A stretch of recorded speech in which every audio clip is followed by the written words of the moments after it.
All right. Hello, everyone. Good morning. I hope all of you are safe and healthy. Thanks for the introduction, Puneet. First of all, I thank Puneet and the organization Technical Writers Tribe for giving me this great opportunity to be here today. When Puneet reached out to me with this request to hold the session, I hesitated quite a bit because I'm a beginner in this space myself, still learning and exploring a lot of things related to UX writing. But I made up my mind to accept it anyway because I thought this might help someone who wants to break into the field, get started to some level at least. I hope to help somebody like that. So thanks so much, Puneet, and everybody at Tech Writers Tribe for helping the community grow and thrive. First of all, if you're someone who's already practicing UX writing, not all that I'm going to tell you today is going to be entirely new to you. So please bear with me. But if this helps you understand an aspect of UX writing better or answer even one question you had, that would make my day. Thank you very much. Okay, let's jump right in. The agenda slide, please. Puneet?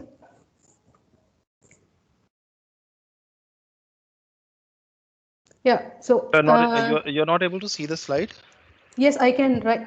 I just saw that and just disappeared again. Should I maybe switch off my video?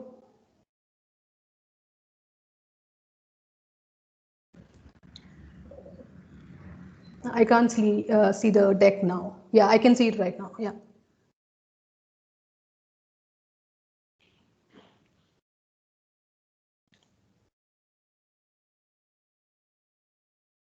Yeah. All right. So this is all that we are going to cover in this session today. Some introduction to UX writing, what this involves, the value it can bring, what kind of challenges people who are entering into the field should anticipate, uh, some tips and tricks for beginners, and then we will also talk about the tools, the very basic fundamental tools and processes that are involved in UX writing. And I'll also give you some examples of good UX writing. Okay, next slide, please.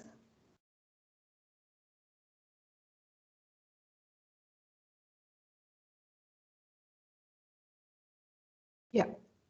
Okay, so UX writing is all about designing words, basically very short, powerful texts that go into the product user interfaces, be it a web application, a standalone application, anything of that sort.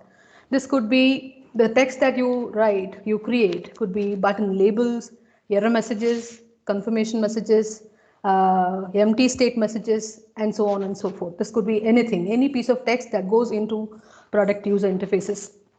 The process of UX writing is called many names: product writing, content design, UX copywriting, and so on and so forth. But the core purpose is just the same. We don't have to be too fixated to the naming. It's high time we took the content side of things in the design process more seriously.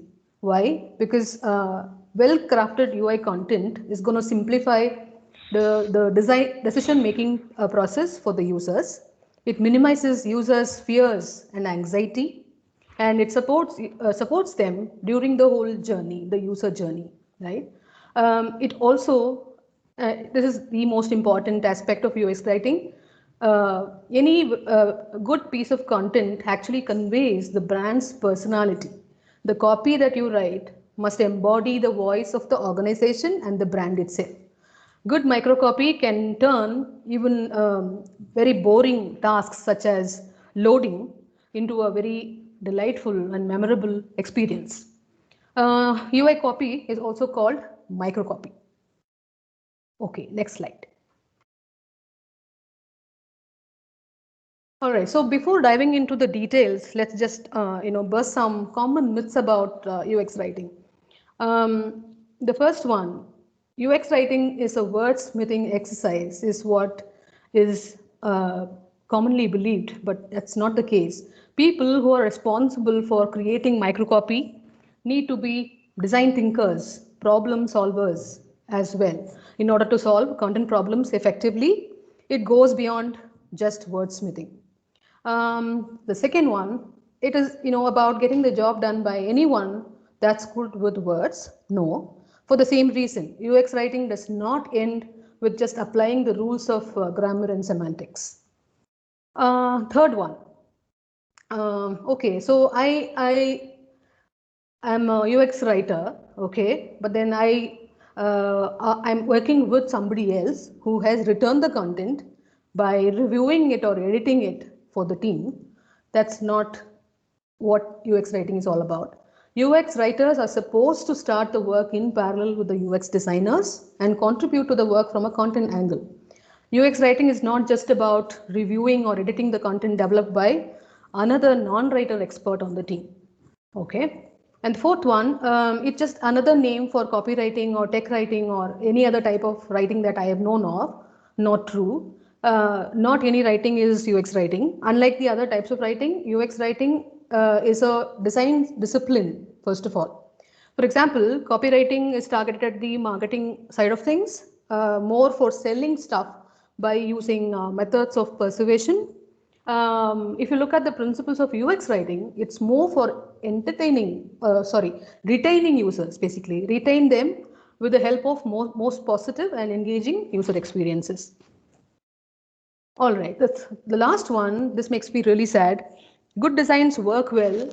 Content is only secondary, not at all. That could be true, but to only some extent. I have seen many people quote this example that, you imagine a product UI with no content at all. Is that usable?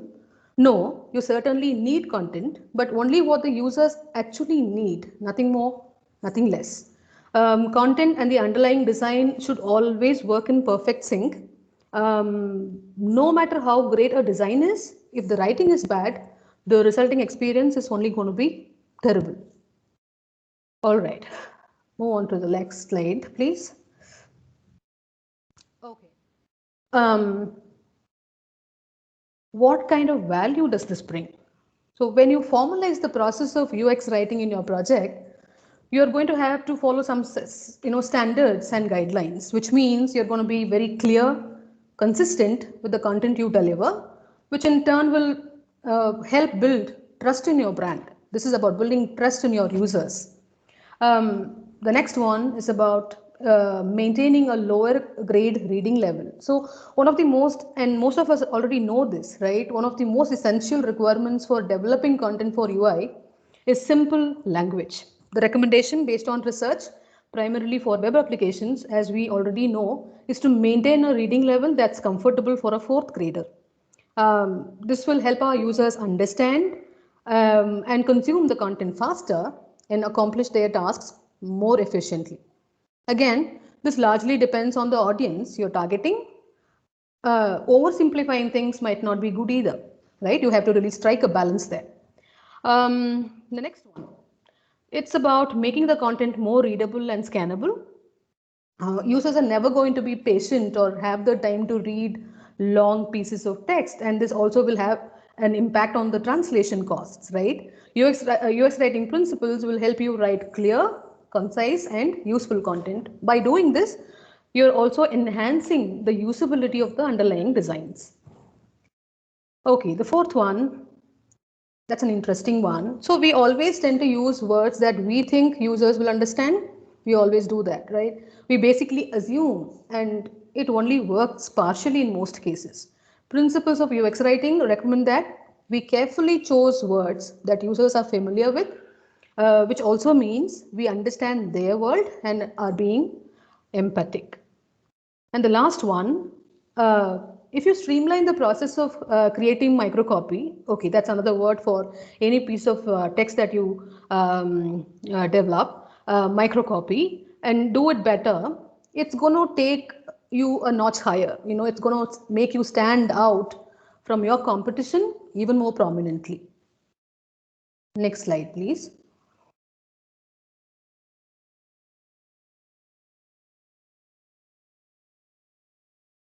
All right, so let's discuss a few common challenges you might face as a beginner in the field. First of all, especially if you're an entrant in the field, don't let any new terminology you might pick up in the course of learning bog you down. This is one mistake I have done. The UX writing concepts are much easier to learn and consume than what they are projected like. It's a little too much, I think. I have always felt that way. The many names that you come across, right? The content design, content strategy, voice and tone of voice, etc., etc. That actually it's a little confusing at times, and you wonder, like, okay, am I doing the right thing? Am I using the right terminology? Is this actually what it means? Don't get bogged down by these new words, new terms that you come across. Uh, we will look at some of these concepts in detail in the next few slides, of course. But when you apply for jobs, you need to be a little careful with the title of the job function that's being advertised for. That's very important.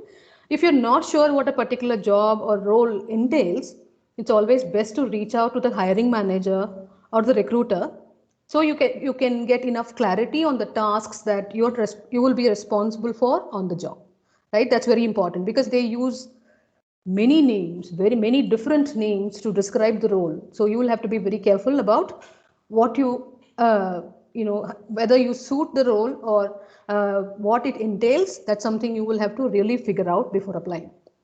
All right, the second one,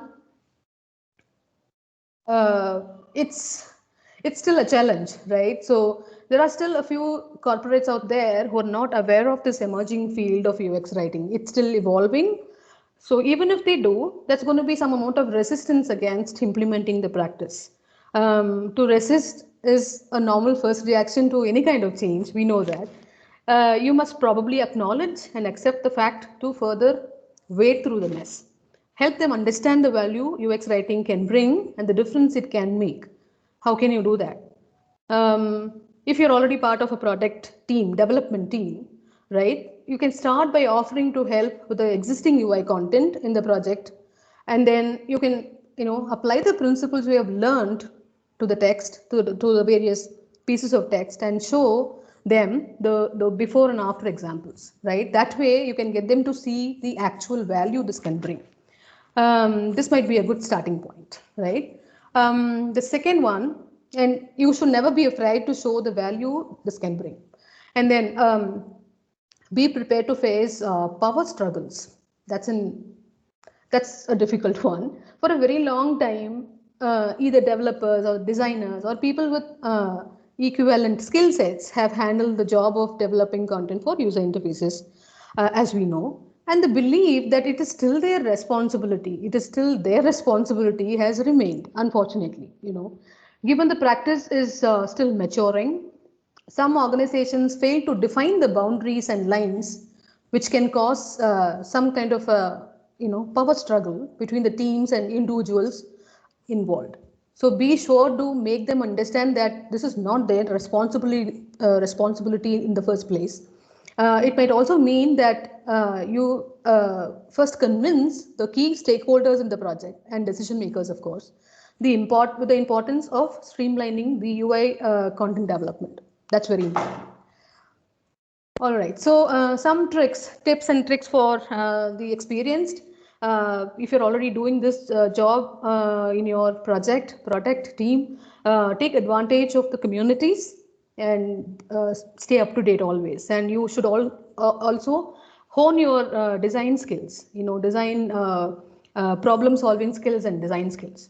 When it comes to newbies, you should start with learning the design fundamentals. That's very important. You will not be able to do a good job at UX writing if you don't know design, how design works, how things work in the world of design. That's very important. Find a mentor who can help you learn stuff. That we always do that, right? In any field, it is not anything specific to UX writing, but find a mentor.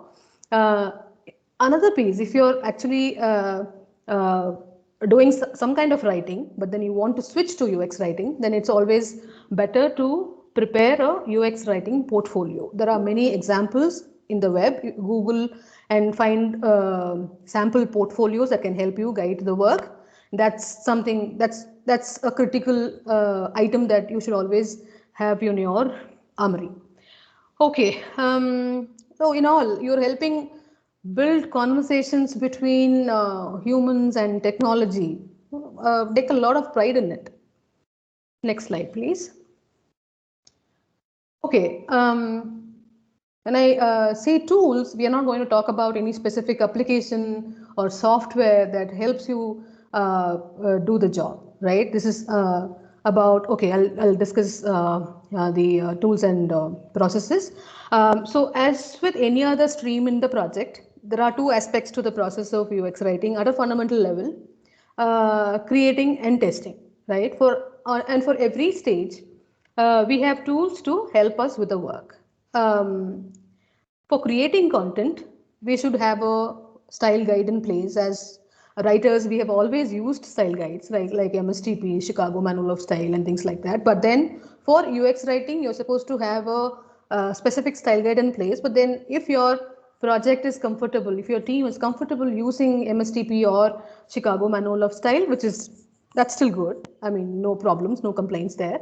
But you will have to stick to one standard, right? That's the point I want to make. So in the style guide, and then this is basically a superset, which includes general guidelines for writing and specific ones for applying voice and tone. We will discuss what voice and tone is in a bit more detail in the next few minutes. And then when it comes to validating content, we have a few established, proven industry standard methodologies such as comprehension testing, A/B testing, close testing, highlighter testing, and things like that. We're not going to go into the details of the various methodologies, but then this is just to give you an idea of what happens in the whole process. All right, next slide, please. Okay, so what is voice and tone? Voice and tone is basically, this is at the heart of UX writing, right? So what is voice? Voice is the brand's personality. It's unique, it's consistent all through your user journey, the whole experience, right? So for example, my voice, Shivi's voice is always the same, okay? But the tone that I use changes according to the situation at hand, and it's largely dependent on whom I am talking to. I will not use the same tone I use while talking to my child, for example, in a professional setup, correct? The tone is basically a variety of emotions applied to the voice, and it's variable. It keeps changing all through the user journey. So there are many factors that determine the voice and tone for a particular product, like the user characteristics, the persona basically, their specific needs, the domains that they operate in, etc. So voice is basically for maintaining consistency across all the experience, and tone is for showing empathy to the users.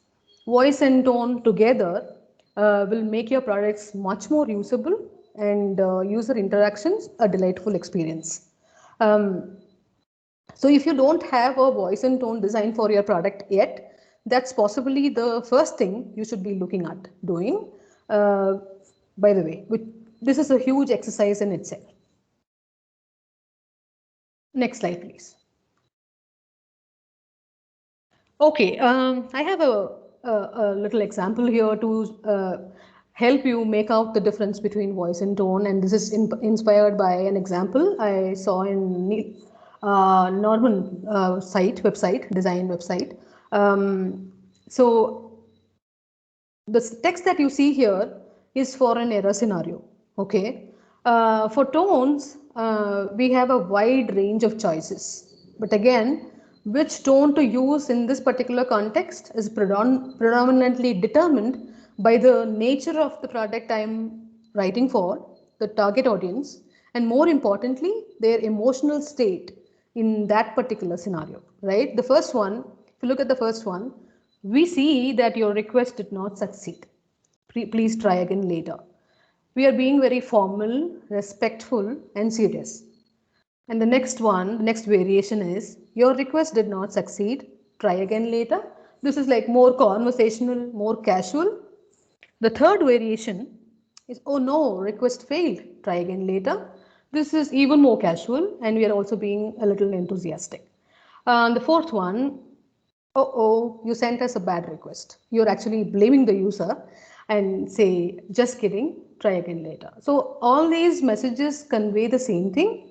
They are actually the same, but I have used different tones to express myself, right? So all of them work perfectly fine. No problems with any of these variations at all.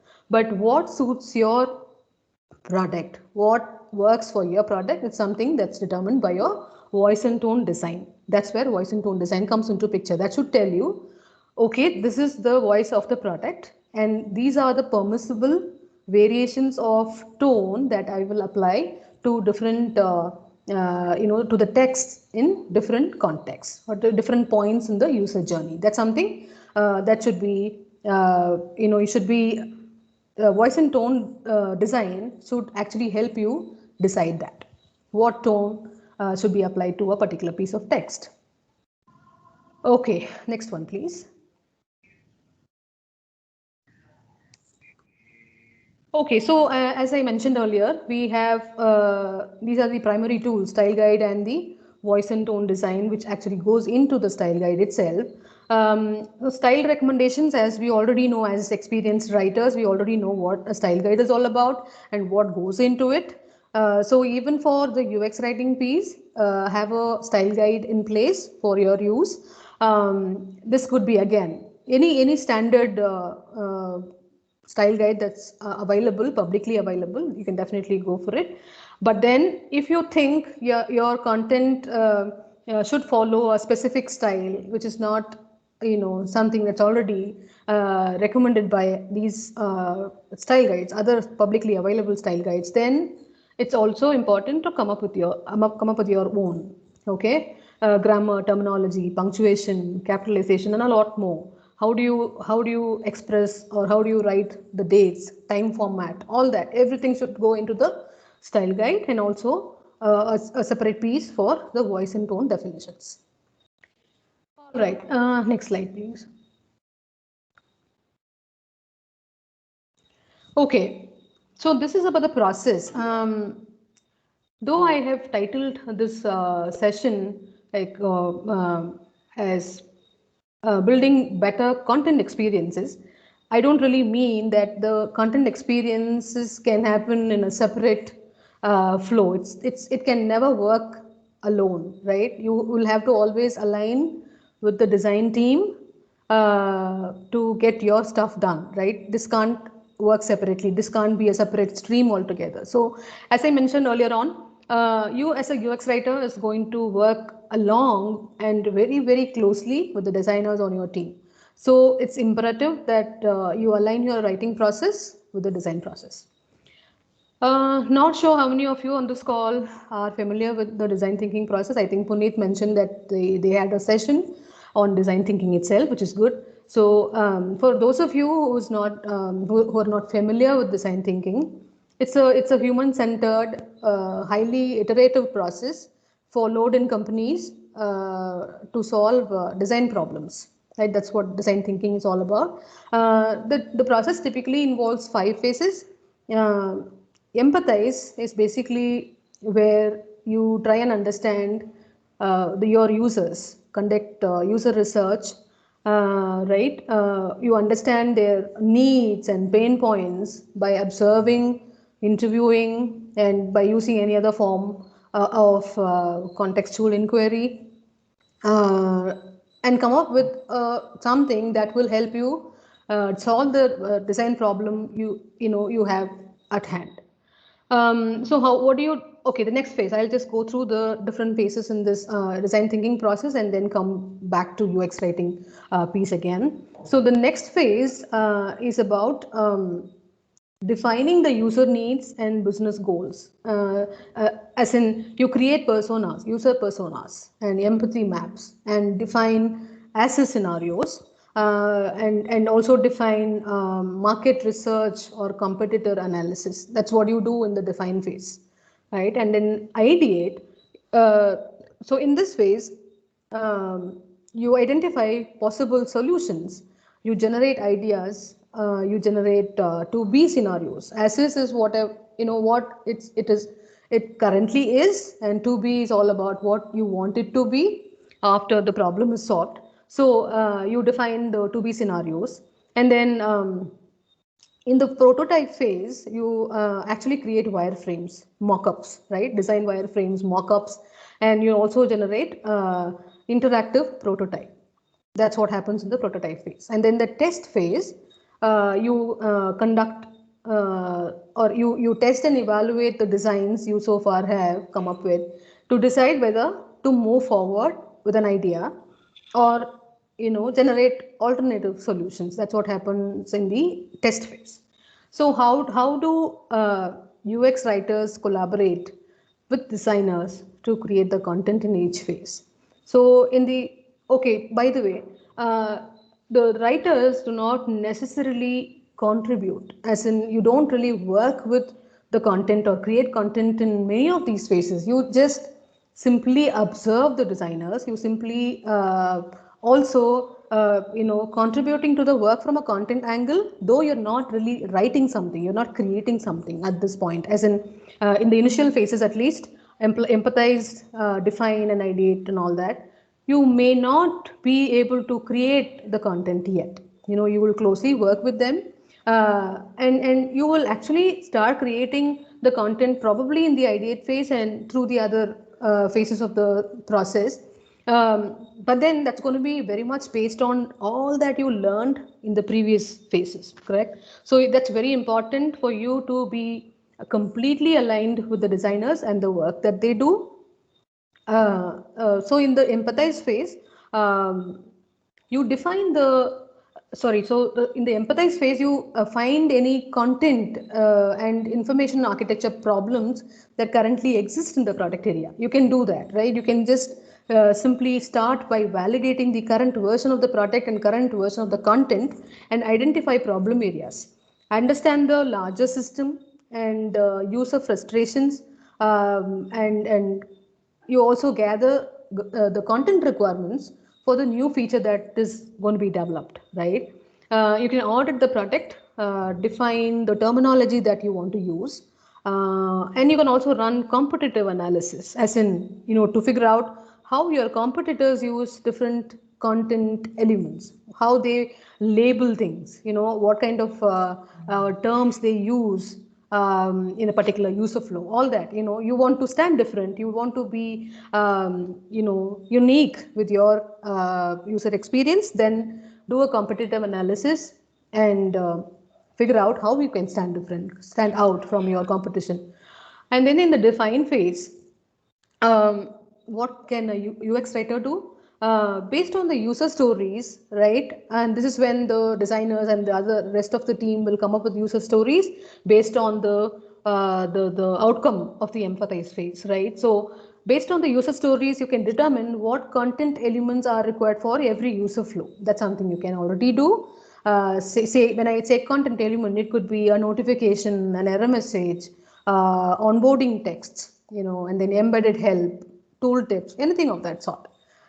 In the ideate phase, help in defining the information architecture. The designers will work on the information architecture part of things, but then you can also contribute to the work from a content angle.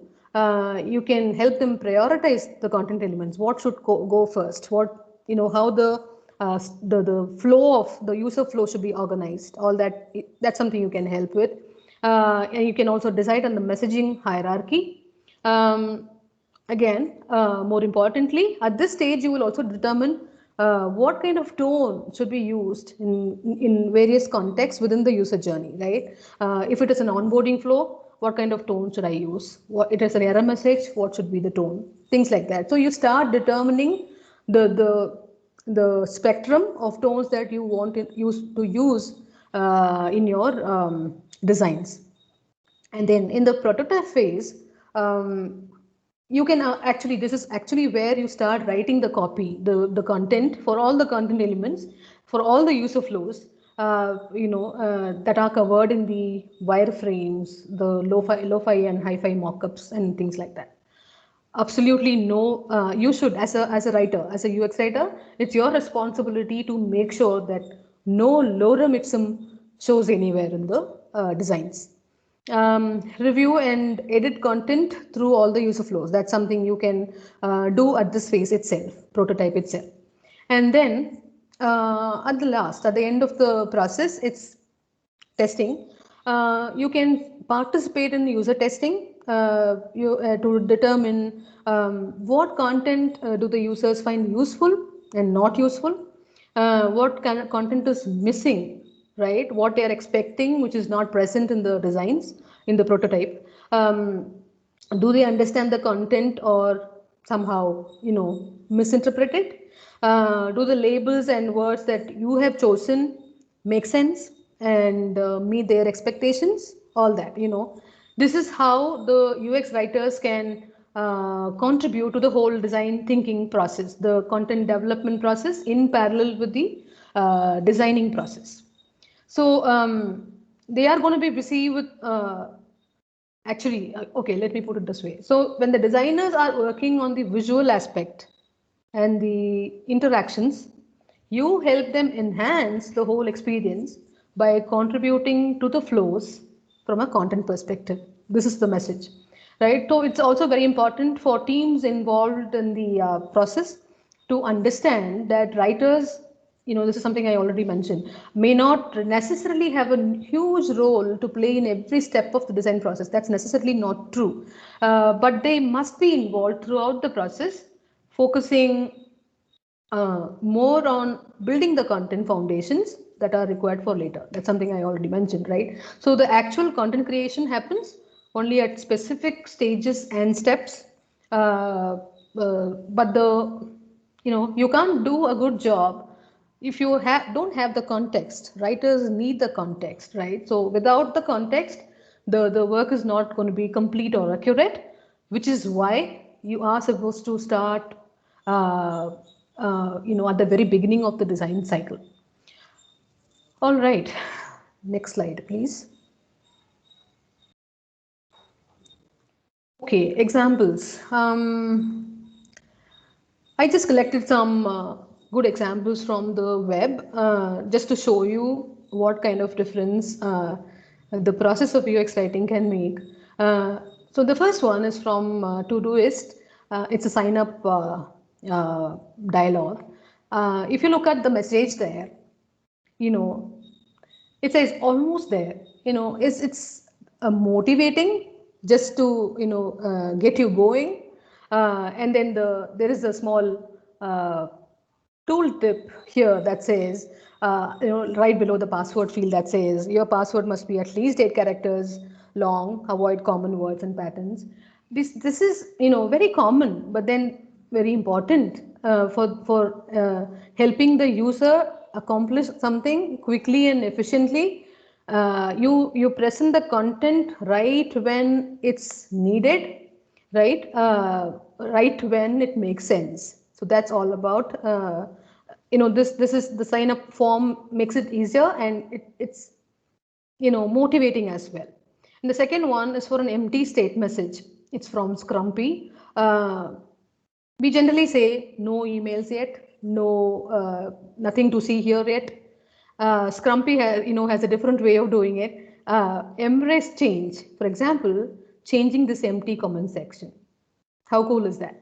So it's about making the users feel connected, engaged, and this is how you humanize the product. They also have a small graphics there, an image that helps you relate to the product much better. The next one, please. This one is from Medium. It's an error message that says, "Uh-oh, an error occurred and we were unable to publish the story."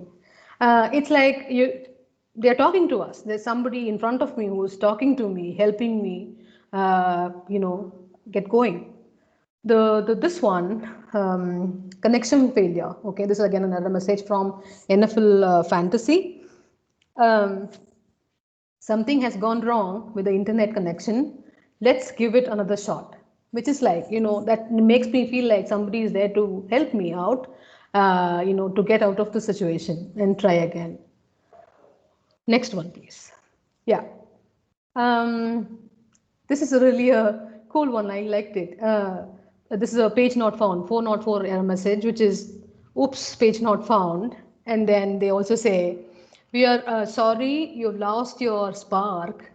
This page does not exist. Something. It also says, once again, the slide is getting hidden by the messages that appear on the top. One moment.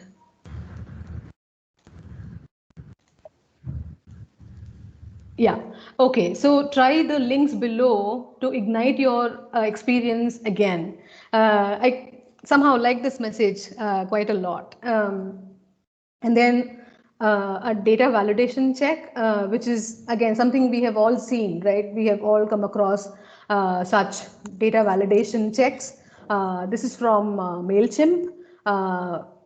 Sorry, the password is not right. That password is not right. We can help you recover your password. This is like, again, this is making me feel engaged, making me feel assisted.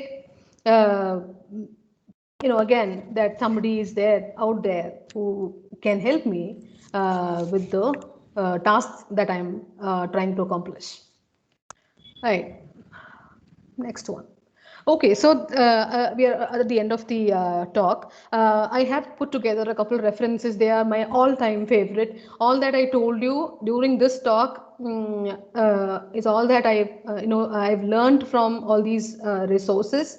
Basically, I have a couple of books listed there, some courses, articles, and Medium is a great resource of great source of information. They have a lot of most recent up-to-date articles on UX writing if you want to give it a shot.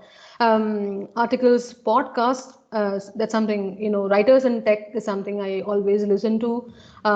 Style guides, I personally prefer MailChimp and Atlassian style guides. Style guides, they're very user-friendly. They're to the point, on dot. So I personally like using them, referring to them. And then they also have the UX writing library, which is a huge collection of all that is to do with UX writing. Okay, next slide, please. Yeah, so I will end my talk with this quote, very favorite quote of mine, which says, if we want users to like our software, we should design it to behave like a likable person, a human, respectful, generous, and helpful, which is by Alan Cooper. This is an all-time favorite quote of mine. And that is all that I had. Next slide, and I'm done. Thank you very much for this opportunity. Thanks for listening.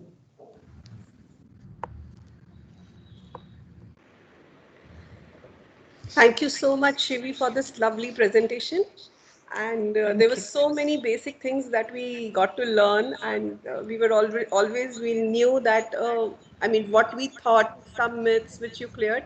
So that was really a very informative session to start with. Thank you so much. Mm-hmm. So I call upon people to. We are ready to take the questions. Sure. So, yep. I'll just read out some questions. Khushbu has asked, are microcopy and UX writing synonymous? UX writing is actually the process, right? Microcopy is the unit of UX writing. Any text that you write, any piece of text that you write for the user interfaces, that's called microcopy. UX writing is the name of the process altogether. Okay, Khushbu, that answers your question, I guess. Vikram has an interesting question. He says that I don't see full-fledged UX writer roles here in India. Do they go by different names like product writers, or how to search and what kind of specific experience they ask? Yeah, that's something I already mentioned, during the talk, that they use many names, a variety of names for the role in India at least. They also have content strategist, they call it content strategist also at times. You don't know what they expect out of you.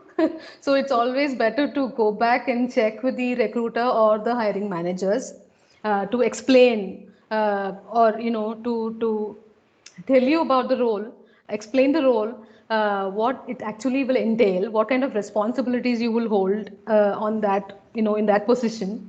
That's something very important, because it's not about the names. I don't really go by the names much personally. It's confusing at times, and it really it makes me feel upset at times that am I but then as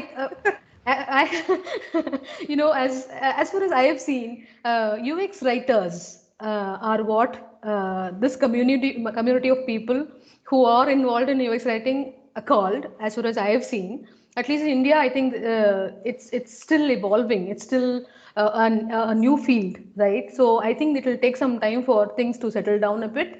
But until then, you will have to live with all this mess. Sorry about that. Cool. So Ibrahim has a question for you. Can you please share reference UX writing style guides other than MSTP or Chicago? Yeah. I think So already.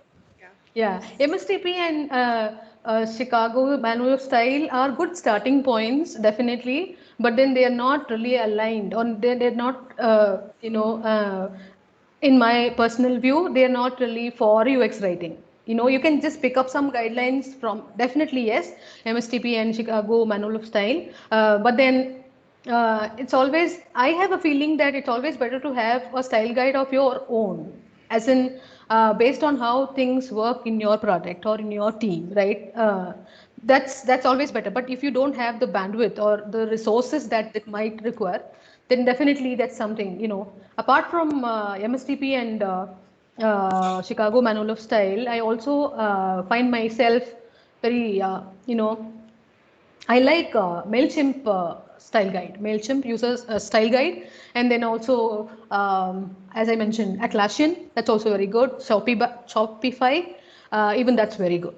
You can follow all these style guides. You can follow, or at least you can use them as a starting point for your further work, if that answers your question. Yes, I hope so. That makes sense. Ravi Chandran asks, what are the different categories of tones? Can you categorize tones as, I mean, we can Yes, say yeah. that. Yeah, so there are a variety of tones. It's not about what you call a particular tone, but about how well it works for your context or the specific point in the user journey, right? One moment, let me just, maybe I can just give you a link there where you can start looking at. I can do this later also, but then this is from the Nielsen and Norman website that I always, very often refer to. One moment, please. I'm just giving you this link in the chat area. There are many words that you can use to, define a particular tone, right? There are many, but then it's again your responsibility as a writer, and your team, responsibility of your whole team, design team, to determine what tones actually work for your brand, for your product. That's what you should be doing. Yeah, great. Ravi, does that answer your question? Yeah, the website link do you have? Can you? Oh, I just sent you in the Okay, chat. I'm not able to see. Okay, I'm sorry, I didn't see that. Oh, Maybe okay. it will come later on. Yeah. All right. Okay. So we have a good question coming from Malik. So Malik asks, how do you decide the tone of your content? Does your content go via some approval? So yeah, that was one of like major questions, right? We as tech writers or something, we really do want to write it this way, that way, but your organization doesn't approve of it, and they want to go with a simple formal way or something like that. So Right. So yeah, how do you that's a decide? good question. Yeah, that's a good question. But then don't. Uh, the voice and tone design is something that's not created by you as a writer alone, right? This Okay. has to be, yeah. And in some companies, I think this is a responsibility of the marketing team, the branding team. If you're a big company, then this should be actually conducted by the marketing folks or the branding folks who are responsible for all the other branding activities, right, in your company. So they should be doing this, and you should be only consuming the content of the voice and tone design, right?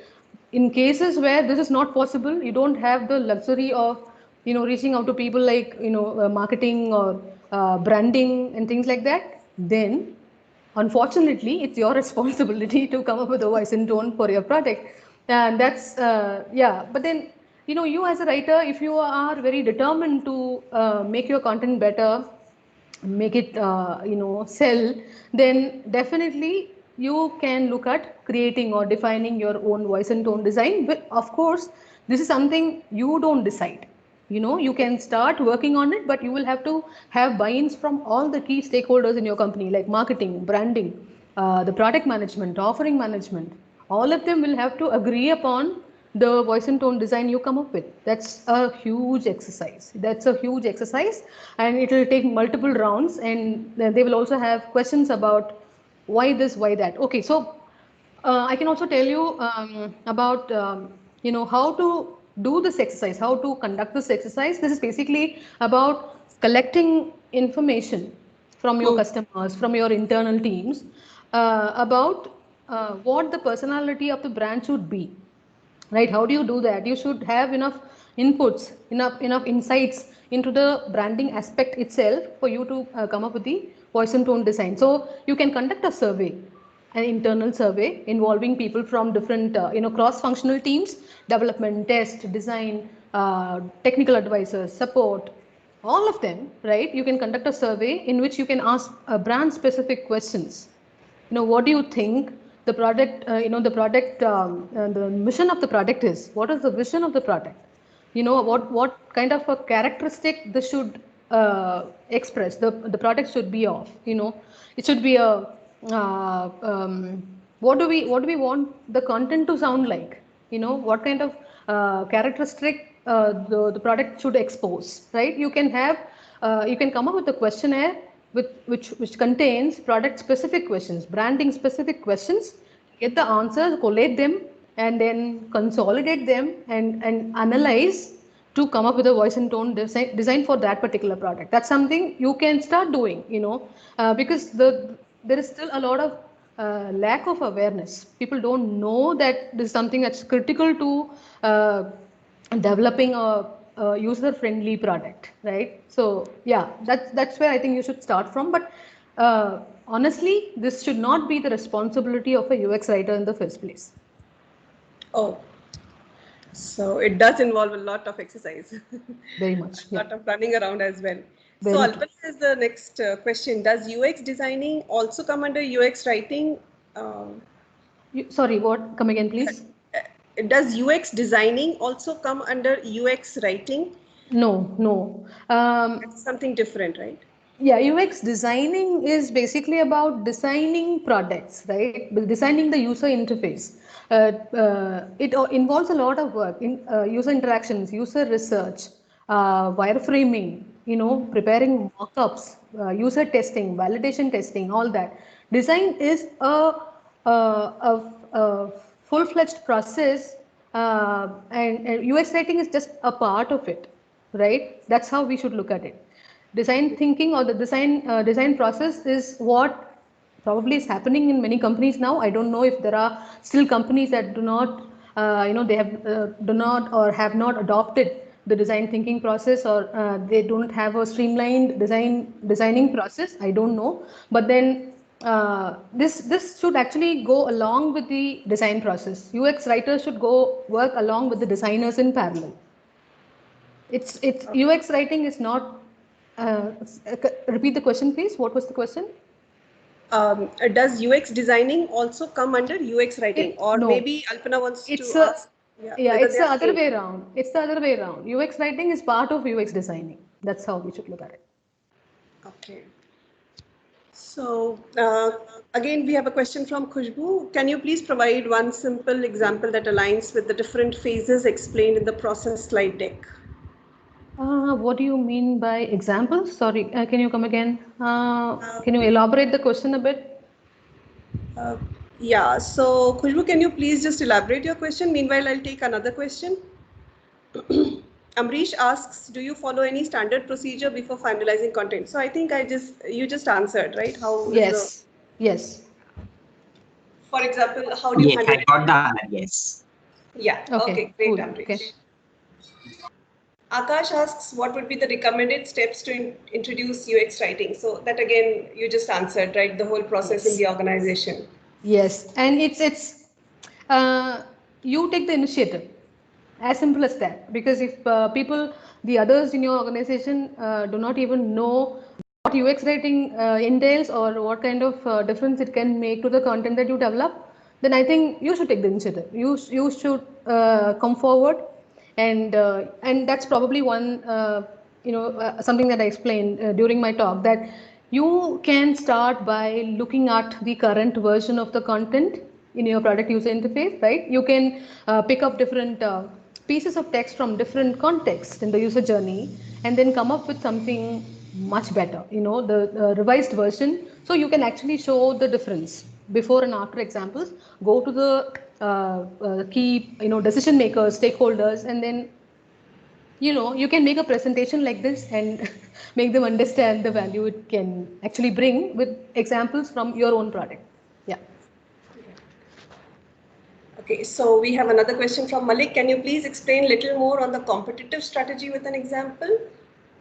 I am not really sure what is the question like. What do you mean by competitive strategy, Malik, over here? Can you please rephrase your question and type it so that meanwhile I'll take other questions. Okay, so there's one more interesting question, Shivi. How did you get your UX writing certification? Because the ones which are available right now are supremely costly. They are costly, but I decided to go for it because I needed it. As simple as that. This was no sponsorship, nothing. I paid from my own pocket. Not that I'm that rich, but I decided to do it. I decided to do it because I very badly needed it. To have some kind of a strong foundation to even go back and fight with my team. The stakeholders. So I needed some solid foundation. No other reason. It was a little, too heavy on my pocket, definitely, but then I needed it. I just, decided to go for it. Okay, great. So the name is not printed here properly. So I hope you get your answer. Vikram has a question. Do you try conversation mining in your role, and how much it really helps? Conversation mining is not something I have really explored much. I don't know. Sorry, I don't have an answer. I don't know how that can actually help with what you do here in UX writing. I have no clue. Sorry about that. Okay, so in continuation with what Khushbu had asked earlier, if voice and tone will be decided by the branding or the marketing team, then do I understand UX writer only has to align with it? Absolutely. I mean, that would be the role of UX writer in that case, Absolutely, right? absolutely, 100%. Yes, you will have to just align with the voice and tone design. And again, this is not just about the voice and tone design, right? What kind of voice you want to use, what kind of tones you want to use, a spectrum of tones, a range of tones, right? That's what you will actually see in your voice and tone design. But then you should also have a style guide, as I mentioned earlier, to help with the actual content, as in with the grammar side of things, capitalization, number formats, date formats, and things like that. So that is also something that you should look at. If you want to, as a team, if you decide to align with an already existing style guide like MSTP or Chicago Manual of Style, that's still fine. But then you should do it. You should also make sure that you align with both the style guide and the voice and tone design. That's very informative. I would request, I can't, you haven't entered your full name, Mr. T. So please unmute yourself and ask a question, because I gather that you have a series of messages here. Can you please unmute yourself and ask the question? Miss, Mr. Hey, hi. Yeah. My name is Tanushree. I'm so sorry. Yeah, Tanushree. Okay. Sorry, you haven't entered your name, so I can't see it over here.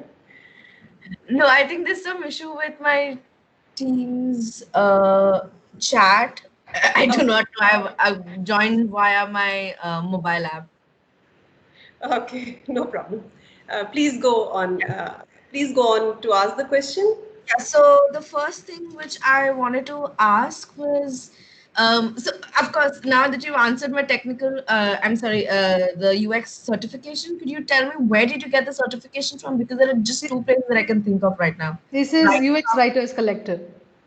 Okay. UX Writers Collective, and the course that I took is UX Writing Fundamentals. Right.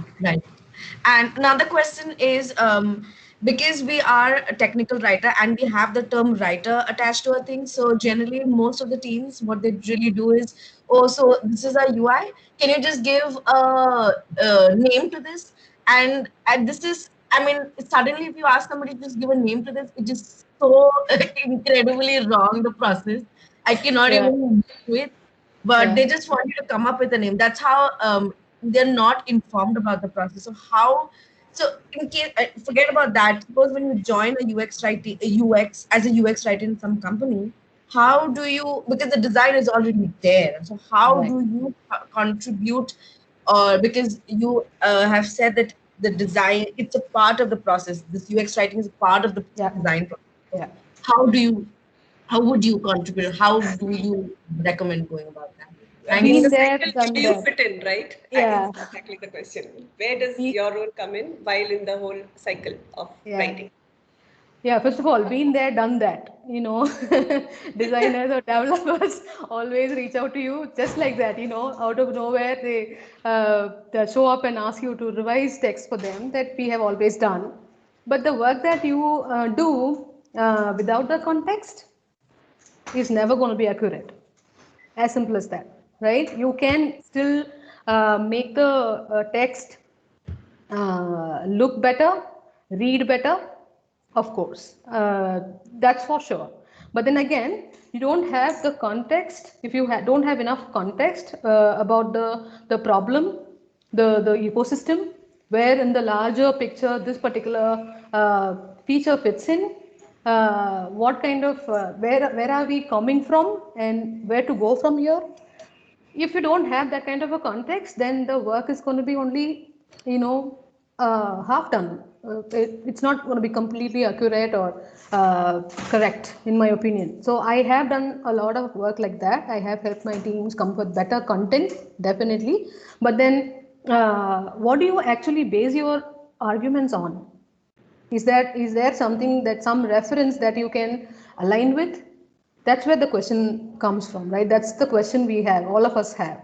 I don't have a standard, I don't have a process to follow, I don't have a style guide in place. Now you can, for example, on a UI, you are actually editing or helping them edit a particular piece of text. You don't know whether to capitalize it or not, right? Capitalize, should it be a sentence capitalization, or you know, things like that. How do you determine, how do you decide on how the text should be written, how exactly the text should be written? There is nothing, there is no standard you can go by, correct? So there is nothing that, even if somebody comes back and asks you, okay, how did you arrive at this revision? What is the reasoning behind it? We have no answer. So that is where the UX writing things comes into picture. That then if you actually start working you know, towards streamlining the process and establish standards, rules, and you know, and everything, then you have something to fall back on, to base your arguments on, right? So it's not that you stop doing this work. You know, your work with respect to, or in terms of content for the UI is definitely going to make a difference, because we write much better than anybody else on the team. The trained writers, professional writers, experienced writers, we are definitely going to do a great job at it. But then again, that's not accurate. That's not reflecting your brand. That's not reflecting your brand, right? So branding or humanizing the text that goes into your user interface is critical. It's critical. So that is why we say come up with a voice and tone design and a style guide that you can actually follow when you write the content. Does that answer your question? Yes, it does. Thank you so much. I think I Sure. have to rely on your presentation slides. Sure, yes, please. Thank you so You're welcome. So, Shivi, we have one question. We'll almost wind up, so others can join our other social media platforms so that you can answer them and reach out to you. So, Definitely. Yuvraj has a question. How many levels of contribution does a UX writer should involve in a product? What levels? As in, okay, so you're going to work with the designers, right? You're going to align with the designers. You're going to strongly collaborate with the designers in your product. I mean, in your team. So in every phase in the design process, like I explained earlier, you can find ways in which you can contribute to the work as well as gain some insights into the work so that it can guide your content creation, the process of content creation, right? So you should be involved in all the throughout the design cycle, the whole design cycle. Say for example, if they start working on a particular feature, right? Right when they start doing the user research, right when they come up with the user personas, why do you need okay, so why do you need to understand user personas?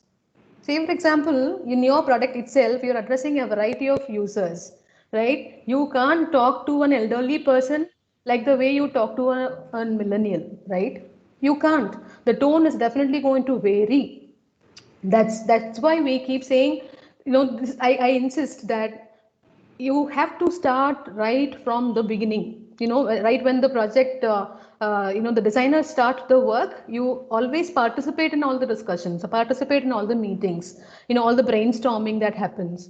You be invited to all the meetings. You invite yourself to all the meetings, and get to know the feature better, get to know the ecosystem better, the bigger picture better, so that you can use all the insights you gather from all these different points, right? Different forums to actually guide your content work. That's very important. Like I'm repeating myself. Sorry, but not that you will be sitting and writing content all through the design cycle. No, not at all. You're only being involved from the beginning, but then the actual work happens probably in the ideate phase or in the prototype phase. That's where you will actually start creating content, creating microcopy for the different the user flows that are involved. Does that help? Yes, Thank yes, you. yes. Even Puneet has a question which he has posted here, so I'll take the question, Puneet. So now if you want to, as a technical writer, if you want to jump to UX writer, so what specific learning or unlearning we need to do as to be a UX writer? Learning, you have a lot of resources Okay. available in the web. I can definitely make some recommendations from my own collection. I can do that definitely. But what kind of unlearning you should do? You should actually come out of that technical writer kind of that world a bit. We can't sit and write paragraphs and paragraphs and paragraphs. This is about delivering content to for a particular context, with the least number of words. You have to be clear, you have to be concise, you also have to be useful, not as in you as in the content. It has to be concise, clear and useful. That's the biggest challenge, right? In technical writing, when you create user documentation, you definitely write a long paragraphs, right, to explain features, and which is actually acceptable in the world of technical writing. But then here, this is a much bigger challenge. You write only what's required and nothing more, nothing less, right? So you have to, I think, come out of the world of technical writing a bit. You have to remove that not entirely remove. This is going to definitely help. Your foundation or your experience as a technical writer is definitely going to help with all the language and grammar and semantics and things like that. But then again, when you actually do this work for the user interfaces, you have to be a little more to the point. You know, that I think only comes with practice. And also, if you have a voice and tone design or the style guide that you can actually follow, you know, they recommended standards, then yeah, it's going to be, you know, it'll make your life much easier. That's awesome. So Shivi, it was such a wonderful session, and I think I've taken all the questions. I hope I've not left anyone out. If by chance I have, please feel free to join us on Slack, or we have started a UX writing WhatsApp group. Sure. So